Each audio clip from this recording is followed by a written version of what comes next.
بسم الله الرحمن الرحيم.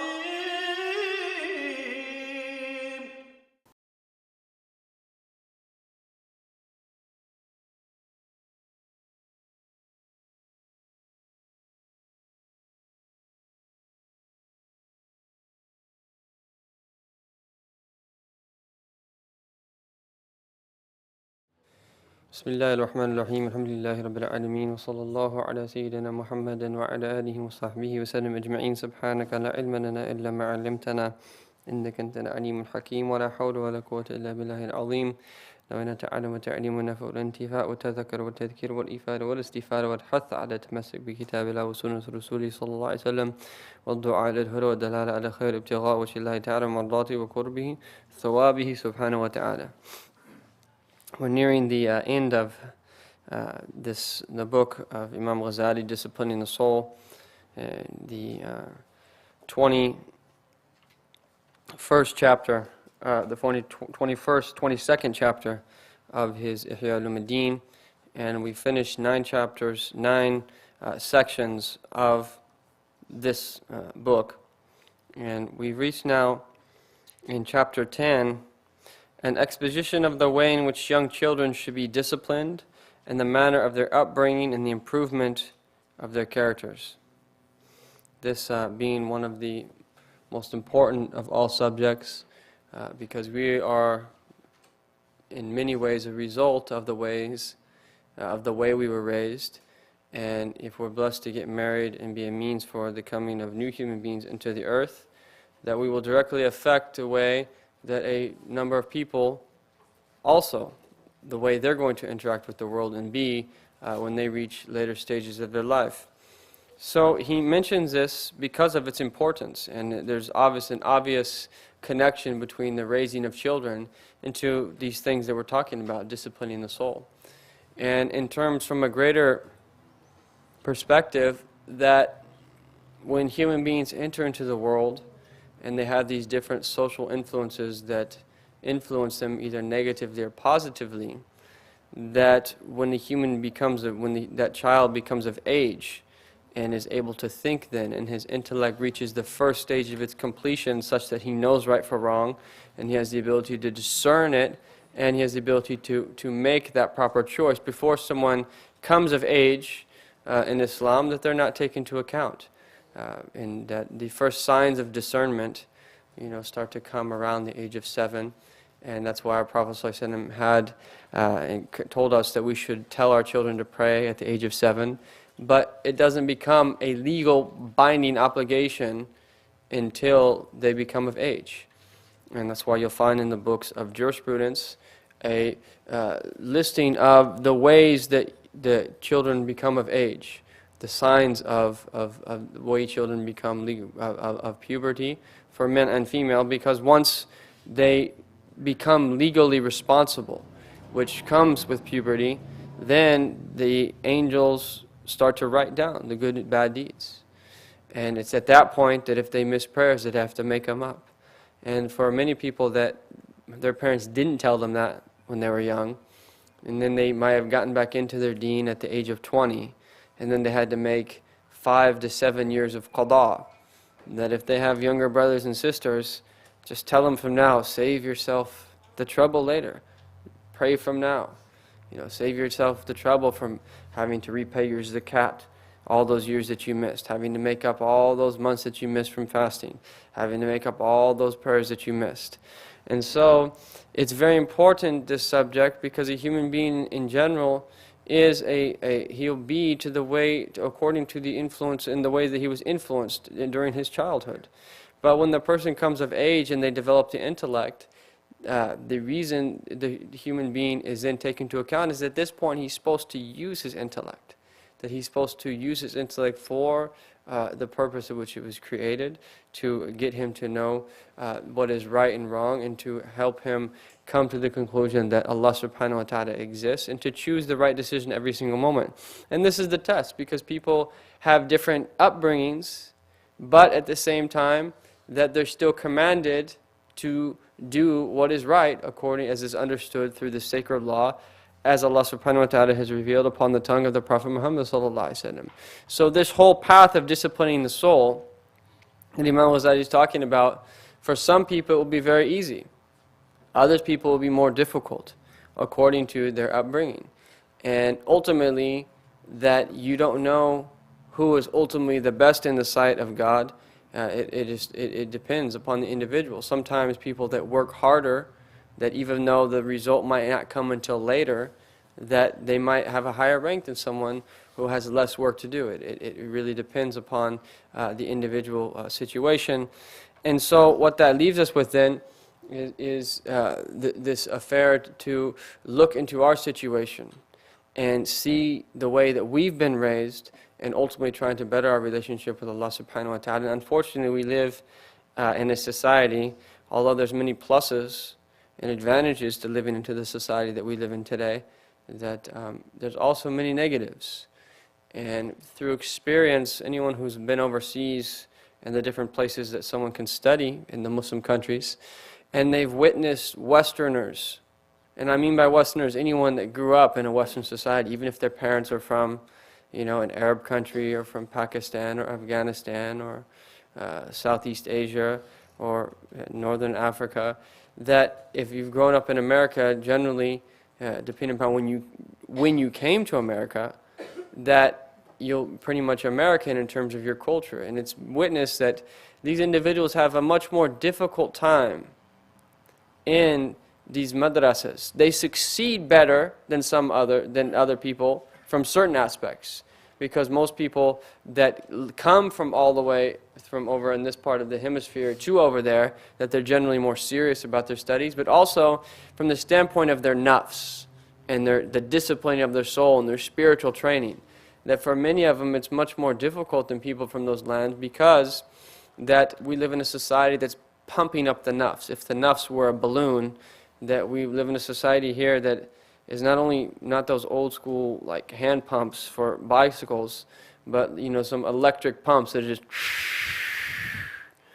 and unfortunately the balloon is not limited to being this big and then it's going to pop, but it just keeps getting bigger and bigger and bigger and bigger and bigger and bigger and bigger. So people's nafs, especially in this time and this globalistic world that is so based upon materialism, especially in the Western countries, that the nafs is just blown up to huge proportions. And our success, as Allah says, قَدْ أَفْلَهَ مَنْ زَكَّاهَا, that Allah equates success to the purification of this nafs. And so our success is in realizing that what are these factors that have blown up our nafs, and how we can, in a balanced way, overcome them so that we can attain the spiritual training that is so much needed for every single human being. And this is why he mentions here an exposition of the way in which young children should be disciplined, and the manner of their upbringing, and the improvement of their characters. So he says, know that the way in which children are disciplined is one of the most important of all matters. A child is a trust in the care of his parents, for his pure heart is a precious, uncut jewel, devoid of any form or carving, which will accept being cut into any shape, and will be disposed according to the guidance it receives from others. If someone takes this uncut jewel and he throws it in a garbage can, right, and it gets all dirty and black and has all kinds of disgusting substances on it, who's going to purchase a jewel like that? At the same time, if you take it to someone who works on diamonds and cuts it nicely and polishes it, that this is the state of the human being. It has the ability within the human being to attain high things. This is why Allah Ta'ala, because Allah Ta'ala tells us in the Quran, وَنَفَخْتُ فِيهِ مِنْ رُوحِي, and I blew into the human being from my spirit, meaning that every single human being has within them the secret of the blowing of the spirit into the human being, and so they have the potential to reach the a'la illiyin, the highest of the high, or fall down to the asfad as-safilin. Every single human being has that potential. Every single human being has the potential between those two ranks to rise up to the ranks of the angels, or to fall down to be lower than the ranks of the Baha'im or the animals. So, if it is habituated to and instructed in goodness, then this will be its practice when it grows up, and it will attain to felicity in this world and the next. Its parents too, and all its teachers and preceptors will share in its reward. Similarly, should it be habituated to evil and neglected as though it were an animal, then misery and perdition will be its lot, and the responsibility for this will be borne by its guardian and supervisor. La ilaha illallah. That's if there were shortcomers in their spiritual training, in their upbringing. There's certain obligations that are upon the parent in terms of raising their children. And if they've done everything that they can do, and then their children don't turn out in the desirable way, then that's a different story. But if they're shortcomers, they didn't teach them how to pray, they didn't teach them how to fast, they didn't put them in an environment that was conducive to their iman, that it's very possible that they'll share a portion of those children's sin. For God exalted as He says, "Qu anfusukum ahlikum nara," ward off from yourselves and your families a fire. A father may strive to protect his son from fire in this world, but yet it is of far greater urgency that he protect him from the fires which exist in the afterlife. If your house was burning down, you can imagine what would be the state of you if you had family inside, and how eager you'd be to save your family. You'd risk your own life to save your family's life. But what Imam al-Ghazali is saying is that there's something even more important than the worldly fire, the non-worldly fire, the otherworldly fire that is eternal. Because non-Muslims and Muslims share in the fact of wanting to protect their children from worldly dangers. Even non-Muslims also like to protect their children from worldly dangers. But we as Muslims should extend beyond that. And along with protecting them from worldly dangers, more important than that, and a greater concern in our heart should be protecting them from the fire in the next world. And this comes through Iman. And there's numerous stories in the lives of the companions of the Messenger of Allah, from the men and the women, the Sahaba and the Sahabiyat of this, how they were able to put these normal concerns that human beings have, they were able to put before that the concerns of the Akhirah and the next world. So, this he should do by giving him discipline. How does he protect him from the fires which exist in the afterlife? Through tarbiyah. By giving him discipline, teaching him and refining his character, and by preserving him from bad company, and by not suffering him to acquire the custom of self-indulgence, or to love finery and luxury, in the quest for which he might well squander his life when older, and thus perish forever. And he's going to talk about these things in detail. Rather should he watch over him diligently from his earliest days, and permit none but a woman of virtue and religion to nurse and raise him. Her diet should be of permitted things, for there's no blessing, barakah, and milk which originates in forbidden food, which, should a child be nourished on it, will need his native disposition in a way as to incline his temperament to wrongdoing. And it was very common in earlier times for children to have wet nurses and foster mothers, that they would suckle them and help and assist the mother in the raising of the children. And what Imam al-Ghazali is saying is that these other women that are breastfeeding your children, make sure they're women of virtue. Because don't think that it's just breastfeeding, that there's a lot of other things going on there, that outwardly there's a transmission of milk, but inwardly, if she's been eating haram, right, that's going to affect the child. If she's not a righteous person, that's going to affect the child. If she has bad character, that is going to affect the child. Even though outwardly she's only giving him milk, but there's a relation between that transaction. There's a relation between the mulk and the malakut, in the inward and outward realms, the alam al-shahada, and the seen realm and the unseen realm. There's a relationship between the two. And so, that we have to be very careful, and also at the same extent, what food you feed your children. If you feed your children junk food, if you feed your children, there's sugar in general, unless it's natural sugar that comes in fruits, is something that does not have a good effect on the child. And there's different types of sugar. Some of them are less harmful than others. But if you feed them good, healthy food, that's going to affect the behavior of your children. And so this is very important for us to realize these things and not think, oh, he's just young, don't worry about it now. And we have to get children used to things at an earlier age.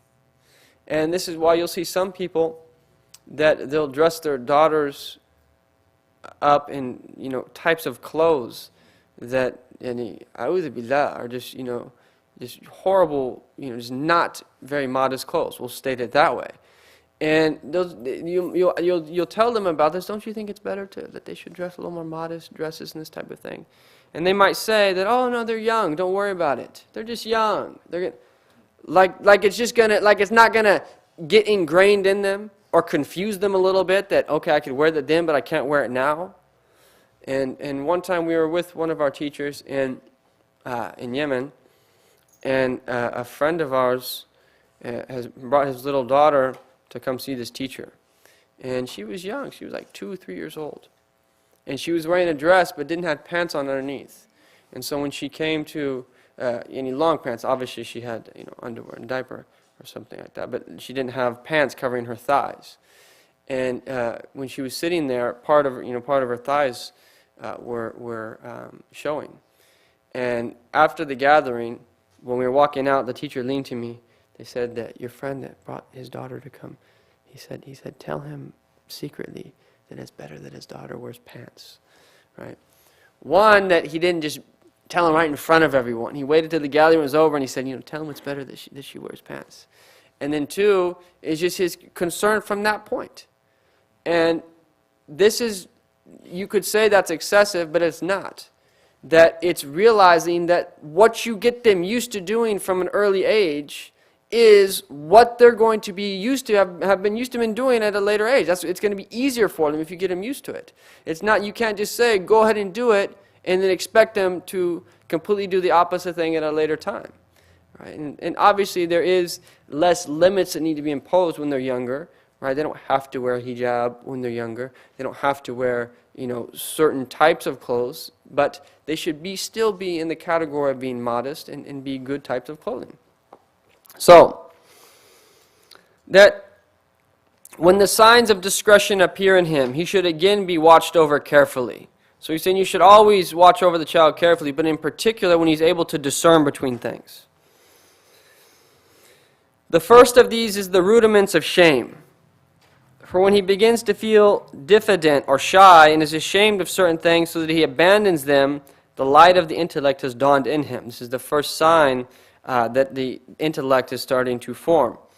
The light of the intellect has dawned in him, whereby he sees that certain things are ugly and different from others, and begins to be ashamed of some things and not others.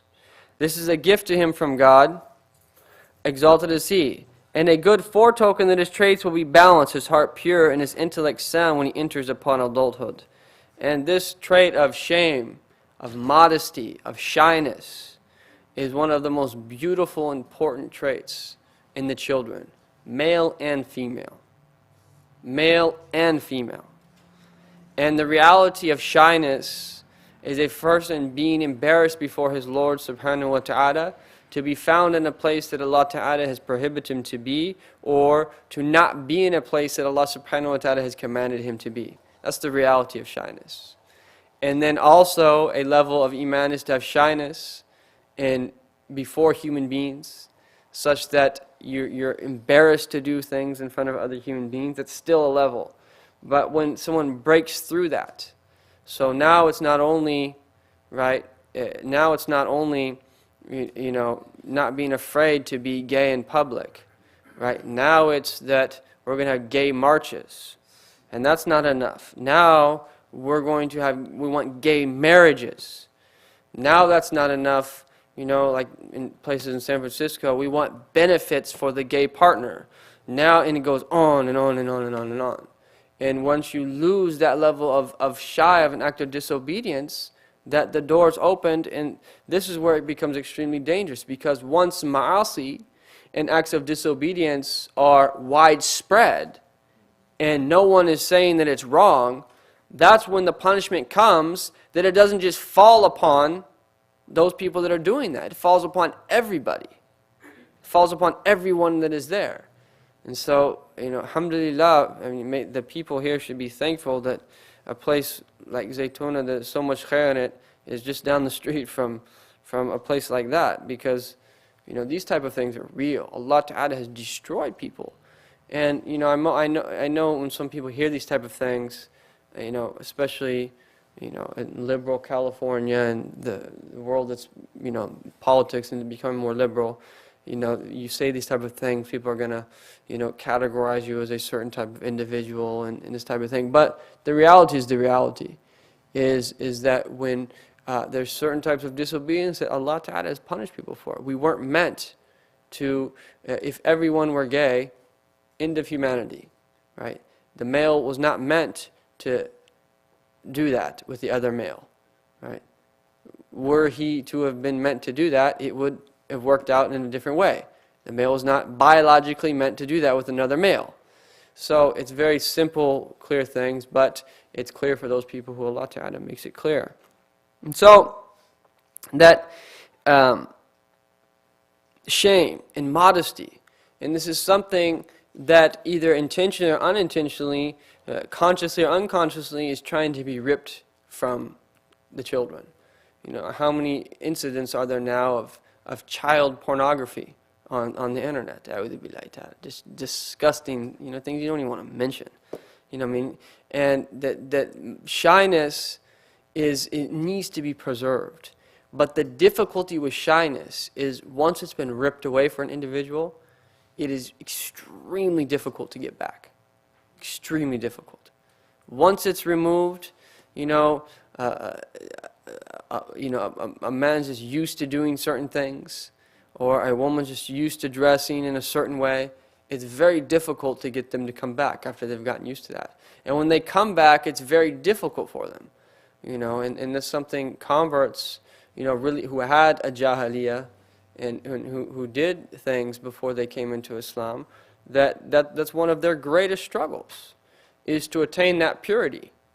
And all those things that they'd seen, all those things that they did, and all those experiences that they had, that the more time that they spend in Islam and the stronger that their iman gets, the more they forget those things. But at the same time, it's difficult and it's a struggle, because human beings are human beings. They have flashbacks. They remember certain things. And this, we just have to strive and keep going and keep going. And the more dhikr that you make and the more you remember Allah, the more you forget everything else. So the child who has developed the capacity for shame should never be neglected. Rather, this in his discretion should be used as aids in his education. The first trait is to take control of him. The first trait to take control of him will be greed for food. He is to be disciplined in this regard, so that, for instance, he picks up food only with his right hand, says, in the name of God, Bismillah, when raising it, eats from that which is nearest to him, and does not start eating before others. These are all sunan and performed practices of the Messenger of Allah sallallahu alaihi wasallam. Only eating with the right hand, saying Bismillah, right? That he only eats what's near him. Right? You'll see it. It's and this also, what you'll see in this exposition of Imam al-Ghazali is, we're actually, all of us in reality are like children. We are actually, first and foremost, need this. Right? This should be a khitab, and we should address ourselves with these words first. Because once you see some things he's going to mention, right, you'll be like, I don't even do that. How can I teach my kid that? Right? So this is because we're like children, that we need this also. And also, a lot of the things that he mentions were very appropriate for the time of Imam al-Ghazali, that given the time and the widespread corruption that we have in this time, it's very difficult to mention everything he is. But just because we can't implement part of it, all of it, doesn't mean we can't implement part of it. We have to still implement what we can, and to the extent we can, with balance. And that has to be understood all throughout this chapter and all of the other chapters of the Ihya Ulum, because Imam al-Ghazali has this way to present things that he'll make you feel like that thing that you're reading is the most important thing that there is. And so we have to approach it with balance. So, he should not stare at his food or at the other people present. And how many times does that happen? Especially unless someone's been taught manners, that you'll sit down at the dinner table, the mother or father won't even be there yet, and the kids are already eating, right? That the children, it's part of etiquette that they should not begin until the parents begin. Once the mother or the father begins, then that they can begin.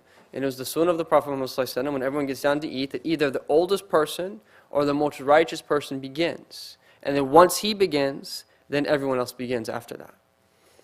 He should not stare at his food or at the other people present, because that's also from the bad etiquette, is to look at someone while they're eating. Now you have even people take pictures at people while they're eating. Right? That's not a time for pictures. Right? Neither should he bolt it, meaning should he just snarf it down, right, without chewing it properly. Right? The sunnah of the Prophet ﷺ is to take small bites, right, and to chew it properly, and then swallow it. But should chew it properly. He should not eat one mouthful after another without pause. He should not get food on his hand or his clothes. And he should acquire the habit of sometimes eating nothing but bread, so that he does not think that the presence of other kinds of food is inevitable. Right? That would be a good one to try that one, right? Okay, I'm only going to give you bread today, right? Nothing else. I don't know how well that would go over, but yani, huh? Yeah, you'd probably not have your kids for too long. You only gave them bread, yani. And that just shows, yani, how something that you're supposed to be doing has become munkar in the time that we're living in. That's how backwards of the time we're living in. Things that you should be doing have become a taboo. So, you should get them used to eating simple foods. We'll put it that way. Right? He should be made to dislike eating large quantities by being told that this is the practice of animals, and by seeing other children reproached for overeating or praised for being well-mannered and moderate. He should be made to enjoy giving the best food to others, and encouraged to pay little heed to what he eats, and to be contented with its coarser varieties. This is something we could all do. Bring home cherry pie, right? And give it to the child and say, go give this to so-and-so, right? Or to something like that. He should be encouraged to like white rather than colored or silk garments, and made firmly to believe that these latter are proper to women, to effeminate men, and that true men disdain them. White is generally a color that is praiseworthy in the Sharia, in particular on the day of Jummah. And the majority of the clothes of the Prophet ﷺ were white. So this should be repeatedly emphasized to him, so that he dislikes and criticizes the wearing by any child he sees of silken or colored clothes. Again, we have to understand this with balance in this time. He should be protected from children who are accustomed to luxury and comfort, and to wearing expensive garments, and from mixing with all who would speak to him of such things, and thereby make them seem fine in his eyes. For the child who is neglected in the early years of his growth will usually grow up to be ill-natured, dishonest, envious, obstinate, inclined to theft, backbiting, and excessive chatter and laughter, and slyness and mortality. From all these which things he can be protected through a sound upbringing. Next, he should be busy at school learning the Quran, the traditions, meaning of the Prophet Muhammad ﷺ, and tales of devout men. He should hear stories of the Salihin, about the men and female Salihin, so that if they're going to follow anyone, that they're going to want to follow the Prophet ﷺ and the female and the companions, male and female. That if they're going to follow anyone, they're going to follow the great imams and Salihin of this ummah. And if you present it to them in a proper way, that they'll come to love these people. And if you show them pictures of them, when you read stories of them, and you mention their names to them, that they'll naturally have an inclination towards these people. And these are the people that we want them to be like. These are the people that we want them to eventually follow. He should be preserved from those varieties of poetry which treat of lovers and passion, and from the company of such men of letters as claim that these things are part of an elegant and sophisticated nature, for this would implant the seeds of corruption in his heart. It was very common in previous days, although many people don't take much time to learn poetry anymore. But it's very common in those days for them to strengthen their language by learning poetry. and it was part of being cultured in those times. And some of the early poetry, in particular the pre-Islamic poetry, is pretty vulgar, and it talks about, you know, the opposite sex in very graphic ways, and wine, and a whole bunch of other things, many of them extremely useless and haram. And so that don't think that they can just get the Arabic language from it and not be influenced by the other part. That's the whole thing. That the content should also be good as well. Whenever a good trait or action manifests itself in the child, he should be admired and rewarded with something which gives him joy, and should be praised in front of others. Likewise, when once in a while he does something bad, it is best to pretend not to notice and not to bring it to the attention of others, but never to reveal to him that it is something which others might be bold enough to do, particularly if the child himself has diligently endeavored to hide his action. For the exposure of such deeds may cause him to grow emboldened until he no longer cares when they are made public. And so when this is teaching children that if they do good things, that you reward them for doing those good things, that you smile them, that you give them reward, and so forth. When they're rewarded by their nature, that they're created to want to do that thing again. And they should be praised in front of others. That's nothing wrong with praising children in front of the others. And even though that they might do things for you in their earlier stages, once they grow older and their intellect becomes more complete, they'll be able to eventually do that for the sake of Allah subhanahu wa ta'ala. But if the child does something wrong, that you're supposed to have what's called taghaful, which is to pretend that you didn't see that. You act like you didn't know what happened. Whereas if they do something good, you confirm it. And that will make them want to do it again. And if they do something wrong, you just act like you didn't see it, or act like you ignore it. And sometimes that will be enough for them not to do that act again. If they do it again, then they might need to be told directly. But it should be, if the tarbiyah is right, that they understand just by the fact that you didn't reward them for it, that it wasn't something that they should do. But you shouldn't ever mention things that they do in private to others. And this is one of the things, not only for children, but for older people. Once people start to know about the situation of an individual, that if he knows a whole bunch of people know about it, that he'll want to do, it will be much easier for him to do that thing in public. Whereas if he knows it's still hidden, it will be much easier for him to not do that particular thing again. And the same thing with children. And so that you shouldn't reveal them in front of others, and that you shouldn't, okay, that's coming. Okay. Should he repeat the action, he should be privately reproached and made to feel that it was a very serious thing, and be told, beware of doing anything like this again. He should not be spoken to at length every time, for this would be accustom him to being blamed for his misdeeds and destroy the effectiveness such words have upon his heart. Meaning, if you're constantly yelling at your child night and day, dinner, 200-300 times a day, it loses effectiveness. But sometimes you have to be firm with your children. And it's for their own good that you're firm with them. And the less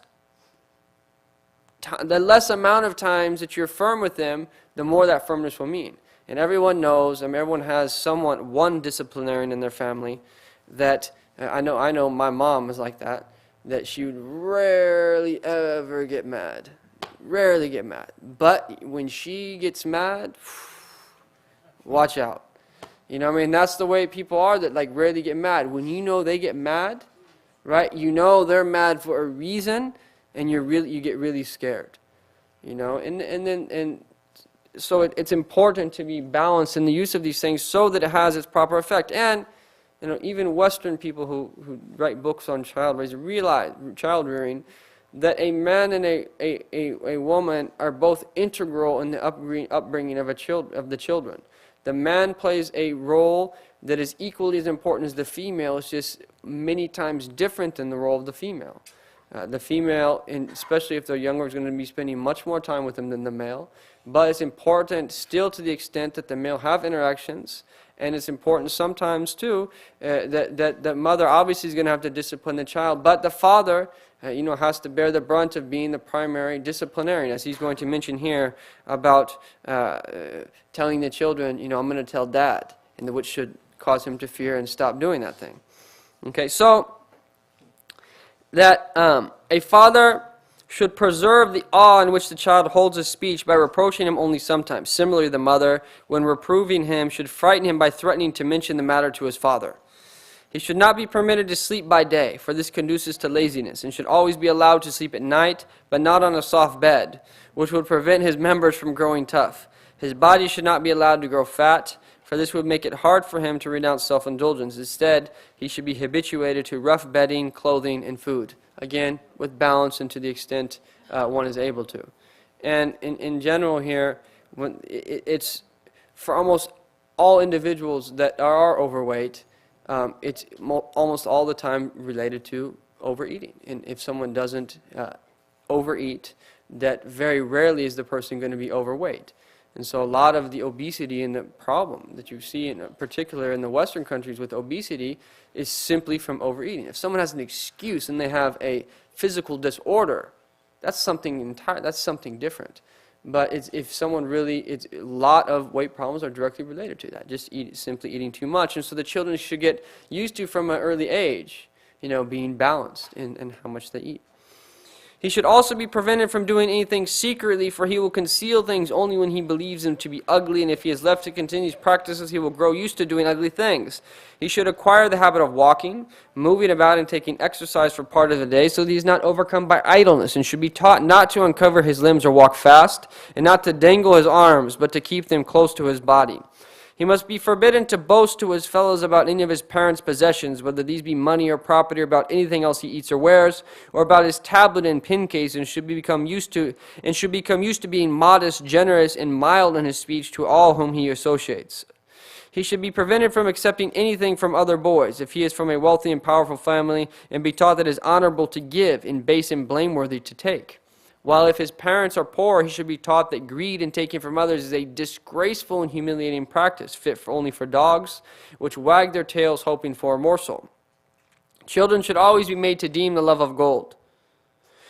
Children should always be made to deem the love of gold and silver an unsightly thing, and should be warned in this regard even more vigorously than they are warned about snakes and scorpions. For the vice which consists in such a love is more dangerous to them and to adults also than poison. And unfortunately, most of our children, are just being reared to love the dunya. They're being reared to be successful in the dunya. Just devour dunya and acquire dunya. How many parents put this first? How many parents are just unintentionally and intentionally teaching their children just to love dunya? Teaching their children that success is success in this dunya. Success is if you get a PhD and you become a doctor or an engineer, and that's all success is. That doesn't mean that you shouldn't become a doctor or engineer. Right? That's not what I'm saying. Go to school. Get a good education. Right? Get a PhD. Become a doctor. Right? But make the intention behind becoming a doctor to serve humanity. Make the intention behind becoming a doctor fulfill the fard kifaya of being a doctor. Same thing with being an engineer. And same thing with all of the other professions. Teach them to do those professions not to acquire social respect from other people, or not to acquire worldly gain, but teach them to do those professions because of how much people are in need of those professions, to provide a service to humanity. And if you tell them about these things time and time again, it will change the way that they approach them. So we don't want them to merely do it for the worldly things, because if someone spent all that time for merely a worldly thing, what's the reward? Rather, if they made the intention for a fard kifaya, that every time they picked up a book, they could be getting the reward for a fard. Every time that they went to class and took a test, they could be getting a reward for a fard. And so we have to be balanced in our approach to this. Right? We should encourage our children to be successful in the dunya. Because if you're supposed to do anything, you're supposed to perfect it. But what is their intention behind being successful in the dunya? And we have to prevent them and protect them from a lot of the pitfalls that people that are successful in the dunya have. Looking at poor people with scorn, right? doing it for with ulterior motives, and many of the other pitfalls that come to that. So, a child should be put in the practice of not spitting, yawning, or wiping his nose in the presence of others, and taught not to support his head on his hand, for these practices indicate the presence of sloth. He should be taught how to sit and be forbidden to speak excessively, it being explained to him that this is a sign of impudence and the custom of children from low families. Making oaths of any sort, whether true or false, should be forbidden him, so that he never acquires this habit as a child. And there's many of the great people of Allah that said that they never swore by Allah, sadiqan or kadiban, whether it was true or false, out of their ta'leem for the name of Allah. They had so much exaltation for the name of Allah that they were shy to say wallahi, by Allah. That when they said it, they had meaning behind it. Right? They didn't just say wallah, wallah, wallah, wallah. A lot of people are very used to just saying that in common conversation, wallahi, wallahi, wallahi. Now,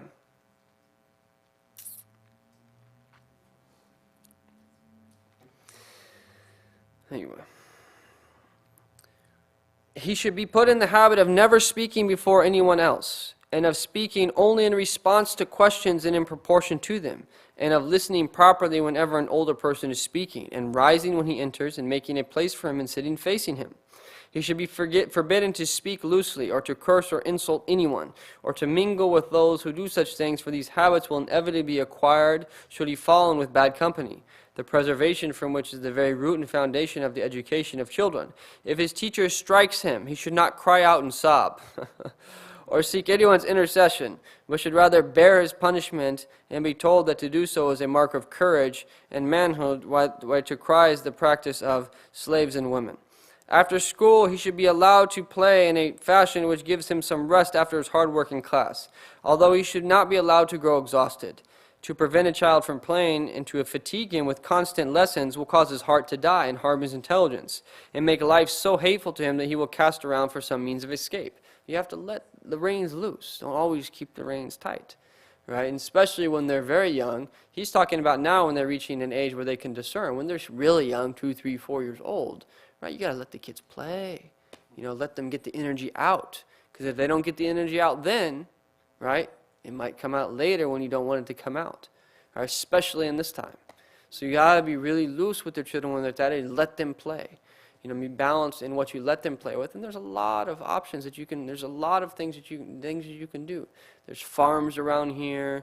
There's places, hikes that you can take them on, and many children will be much more impressed with a $50 remote control car. They'll be much more impressed with watching ants come out of an anthill than carrying little morsels of food than they will with a $50 electronic car.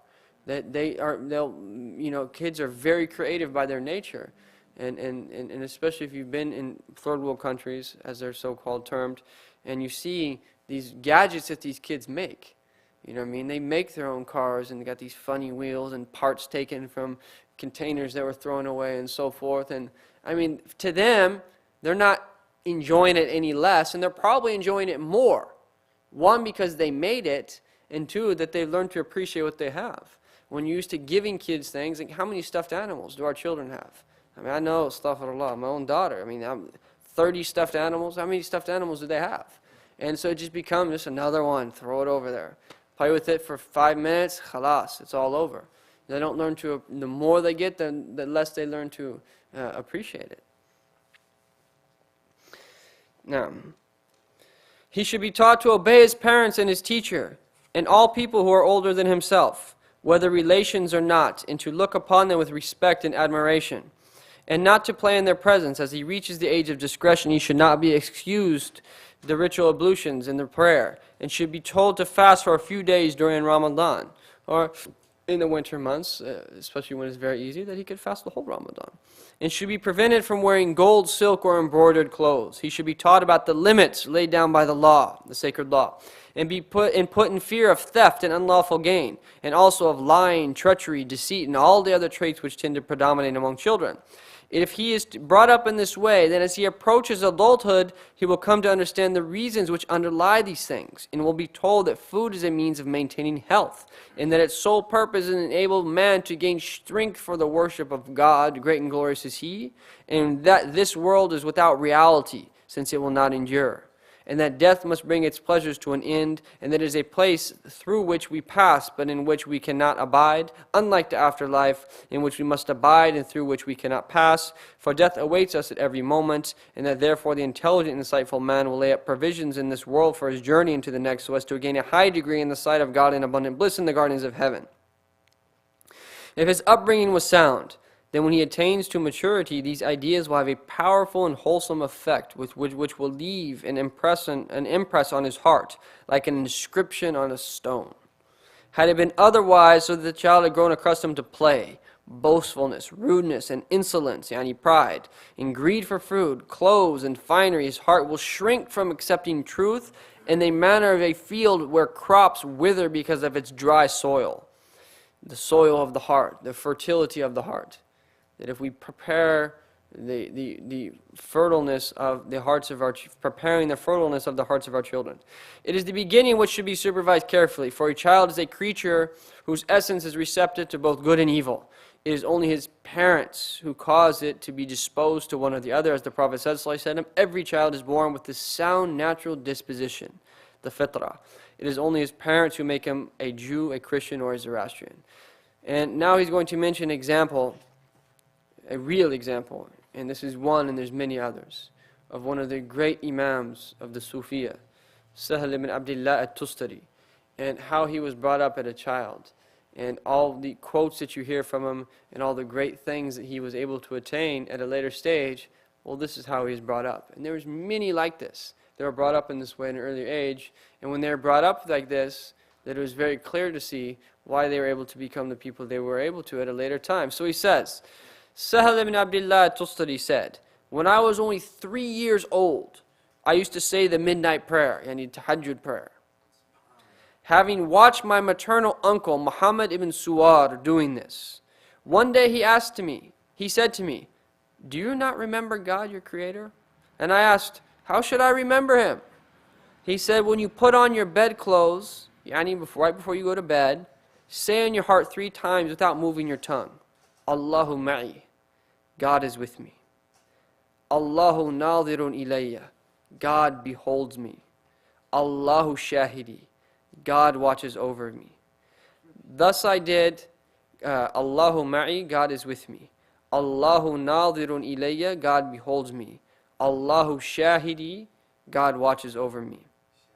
Shahidi, min shuhud, shahida yashhadu. This I did for several nights, telling him what I had done. Then he instructed me to say the same words 7 times each night, which I did, and then 11 times, upon which I felt a sweetness growing in my heart. When a year had passed, my uncle said to me, keep doing what I have told you until you enter your grave, for it will help you in this world and the next. So after a year, he told him, he made that statement. Then he said, I continued to do it for several years, finding a sweetness within myself, until my uncle said, Sahel, if God is with somebody and beholds him and watches over him, can he then disobey him? You should never do so. So he prepared him years. And then once he saw he was ready, boom, he put that statement there. But when the heart was fertile, when that seed was planted, it grew. Now it was a habit of mine to keep my own company, and when they sent me to school, I said, I am afraid that my concentration will be lost. But they made it a condition upon the schoolmaster that I should be with him and study for a certain period each day, and would then come back home. And so I went to school where I memorized the Quran by the time I was 6 or 7 years old. It was my practice, 6 or 7 years old. It was my practice to fast every day. My only nourishment for 12 years being from barley bread. When I was 13, I came across a question which I could not answer, and asked my family to send me to Basra to search for the answer to it there. Okay, 13 years old. What would our 13-year-old children asking us, right? You know, mommy and daddy, can I get a PlayStation 3, right? What was this question that he mentions in the margin? that the question was, it came to his heart was, he said he learned about the outward prostration, but his question was, is there a prostration of the heart? Can the heart prostrate? At 13 years old, that was the question that he had. And so he asked his parents to send him to Basra because no one in his hometown could answer his question. So they sent him to Basra. So he said, when I arrived, I asked the scholars of that city regarding it, but not one of them was able to provide me with a satisfactory response. I journeyed therefore to Abadan, right? Even another place, 13-year-old child, young man, I should say, where I met a man named Abu Habib Hamza ibn Abi Abdullah al-Abbadani, who was able to answer my question. And as the story goes, is that he came to this man who was a person of Allah, and he asked him the question, and he said, yes, my son. He said that the heart has a prostration, and he said, once the heart prostrates, that it never comes up. Outwardly, that when we go, fasjud waqtarab, right? Prostrate and draw near. That when we make the prostration of the outward prostration, it's only ultimately so that we can have that state where we're truly prostrating. Because if you're prostrating outwardly and your inward is not humble before Allah, what is the benefit of outward prostration? Right? But there's a prostration of the heart, is that once the heart prostrates, it stays that way. It's humble in every single moment. It feels in absolute need of Allah in every single state that it's in. And so, I then stayed with him for a while, benefiting from his discourse and taking on some of his good manners, and then went back to Tustar. Now I restricted myself in the matter of food to buying for 1 dirham a measure of barley, which I would cause to be ground and baked, and which I would eat 1 ounce before dawn, without any salt or other food, so that 1 dirham sufficed me for a whole year. Then I resolved to fast for 3 days at a stretch, and then break my fast, and then for 5 days, and then 7, and at last 25 days. This I did for 25 years. Then I went out and wandered in the earth for several more years, and then returned to Tustar, where I prayed all night for as long as God willed. Said Ahmed, I never saw him eat salt until he went to meet his Lord. And subhanAllah, we can't be like these people, but the whole thing is that, unfortunately, one of the big calamities of our time is people don't even respect these people anymore. There's some people that think that these people are not even from the tradition of Islam and don't know how to understand these stories and put them in their proper place. That we should be in awe of these people, and we should feel shy before our Lord about what other people did for His sake and how they rejected the life of this world out of their desire for the next world. And at the same time, try to do everything that we can to get close to Allah subhanahu wa ta'ala and be balanced. And most importantly in our time is to make righteous intentions and to thank Allah for all of the blessings that are out there. And everyone has a path to Allah, as the people of this science say. They say the number of paths to Allah, the number of breaths of people in creation. I mean, the number of breaths that people take, or the amount of paths there are to Allah subhanahu wa ta'ala. And some people's path is shukr, and other people's path is sabr. And we have to realize just where our path lies, and to do what Allah subhanahu wa ta'ala wants us to do in those circumstances that He's put us in, so that we can maximize our benefit and get close to Him. May Allah subhanahu wa ta'ala bless us all. And we have 1 class left, to put barakah in the last class, and to bless it to be a khitam, inshaAllah, and bless us to implement with what we can from these principles. Wa sallallahu ala sayyidina Muhammadin wa ala alihi wa sahbihi wa sallam.